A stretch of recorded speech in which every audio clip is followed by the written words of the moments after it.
मति कीर्ति गति भूतल भाई, जब जेहि जतन जहाँ होई पाई। जो जानब सतसंग प्रभाव, लोको वेद न कानो पाऊ। उनमें से जिसने जिस समय जहाँ कहीं भी जिस किसी यत्न से बुद्धि कीर्ति सदगति विभूति और भलाई पाई है, सो सब सत्संग का ही प्रभाव जानना समझना चाहिए। वेदों में और लोक में इसके प्राप्ति का दूसरा कोई उपाय नहीं है। बिनु सत्संग विवेक न होई, राम कृपा बिनु सुलभ न सोई। सत्संग मुद मंगल मूला, सोई फल सीधि सब साधन फूला।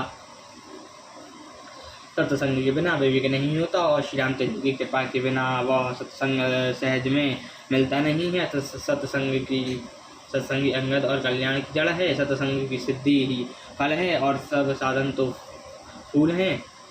सत सुधारी सत्संगति पाई, पारस प्रसाद कुदत समुदाय। सुहाई जेहि विधि बस सुजन सुतगत परहाई। फनी मनी सामान्य गुण अनुसर गई, दुष्ट की सत्संगति पाकर सुधर जाते हैं। जैसे पारस के स्पर्श से लोहा सुहावना हो जाता है, किंतु देव योग से यदि कभी सज्जन कुसंगति में पड़ जाते हैं तो वे भी सांप की मणि के समान अपने गुणों को ही अनुसरण करते हैं। विविध हरि हर कवि गोविंद बानी, कहत साधु महिमा सकुचानी। सोमोसन कहीं जात न कैसे, सक बनहि मुनि गुण गण जैसे।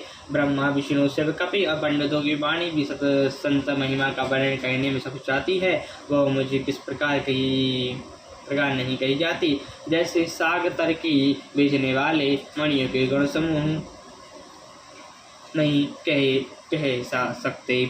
बंधु संत समान चितयामा, हितयान हित न होई सिया रामा। अंजलि गते सब सुमन जिमि रामा, साधु सुगंध कर दो सिया रामा। मैं संतों को प्रणाम करता हूँ जिनकी चित्त में समता है, जिनका ना कोई मित्र है ना शत्रु है। जैसे अंजलियों में रखे हुए सुंदर फूल दोनों ही हाथों को समान रूप से सुगंधित कर देते हैं।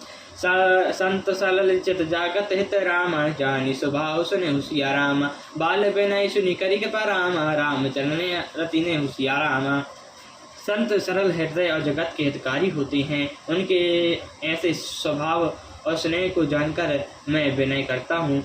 मेरी इस बाल विनय को सुनकर कृपा करके हनुमान श्री राम जी के चरणों में मुझे प्रीति दे। सियावर रामचंद्र जी की जय, पवन पुत्र हनुमान जी की जय, उमापति महादेव जी की जय, जय समस्त देवी देवताओं की जय, श्यामा जी की जय। जय सीताराम।